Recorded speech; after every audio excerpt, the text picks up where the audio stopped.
FATF grey list سے نکلنے کے بعد پاکستان کے لیے ایک اور اچھی خبر، برطانیہ نے ہائی رسک ممالک کی فہرست سے پاکستان کا نام نکال دیا۔ برطانوی دفتر خارجہ کا منی لانڈرنگ اور دہشت گردوں کی مالی مدد روکنے کے لیے کوششوں کا اعتراف، اقدام فیٹف ایکشن پلان پر عمل درآمد کا نتیجہ ہے۔ وزیر خارجہ بلاول بھٹو زرداری کی طرف سے خیر مقدم۔ عمران خان نے بیرونی سازش کی اپنی تھیوری کو خود ہی مسترد کر دیا، ذاتی سیاست کے لیے ملک کے سفارتی تعلقات کو نقصان پہنچایا، مکاری اور جھوٹ سے قومی اعتماد کو ٹھیس پہنچی۔ وزیر اعظم شہباز شریف برس پڑے، خواجہ آصف نے عمران خان کے احتساب کا مطالبہ کر دیا، بات ختم نہیں ہوگی، جواب دینا پڑے گا، ترجمان نون لیگ مریم اورنگزیب کے بھی وار۔ سائفر کا معاملہ ختم، بات پیچھے رہ گئی۔ عمران خان کا برطانوی اخبار کو انٹرویو میں حکومت ملنے پر واشنگٹن کے ساتھ اچھے تعلقات کی خواہش کا اظہار۔ سائفر بیانیہ حقیقت، امریکی اہلکار کی دھمکی میں کوئی ابہام نہیں۔ یو ٹرن کے تانے پر عمران خان کی آزادی مارچ سے خطاب میں وضاحتیں، انٹرویو کو غلط انداز میں پیش کرنے کا دعویٰ کر دیا۔ عمران خان نے آرمی چیف کی تعیناتی پر وزیر اعظم کی نواز شریف سے مشاورت سیکرٹ ایکٹ کی خلاف ورزی قرار دے دیا۔ سزا یافتہ شخص اہم قومی معاملات پر فیصلے کیسے کر سکتا ہے؟ چیئرمین پی ٹی آئی کا سوال۔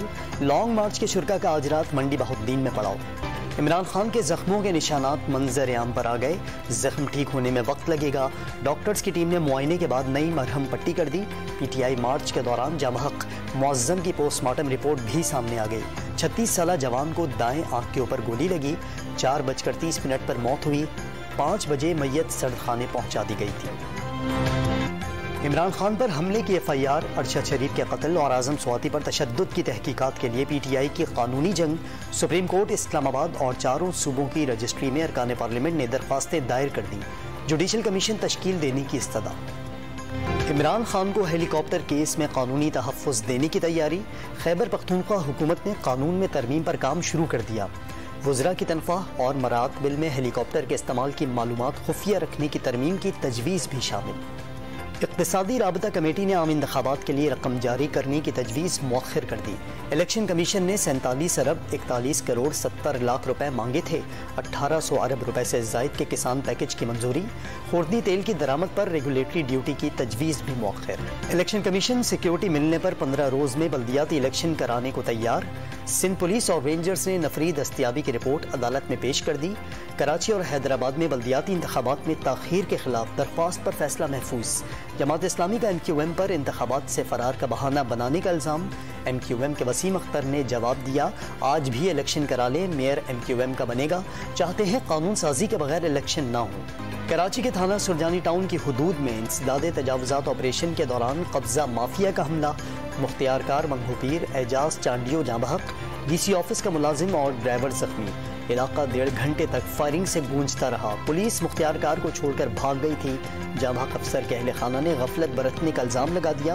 وزیر اعلیٰ سندھ نے فائرنگ میں ملوث عناصر کی فوری گرفتاری کا حکم دے دیا۔ سرجانی ٹاؤن کراچی میں لینڈ مافیا کی سرگرمیوں کے خلاف الاٹیز اور ریئلٹرز کا احتجاج، سندھ سرکار سے سخت کارروائی کا مطالبہ۔ کے ڈی اے نے گرینڈ آپریشن کے لیے رینجرز اور پولیس کی مدد طلب کر لی۔ مچھر کالونی کراچی میں ہجوم کے ہاتھوں تشدد سے 2 اموات کا مرکزی ملزم پکڑا گیا۔ واقعے کی ویڈیو میں گرفتار ملزم سے مقتول کو معافیہ مانگتے دیکھا جا سکتا ہے۔ گرفتار شدگان کی تعداد 19 ہو گئی، مزید گرفتاریوں کا بھی امکان۔ کراچی کے علاقے عزیز آباد میں کھیل کا میدان گاڑیوں کا قبرستان بن گیا۔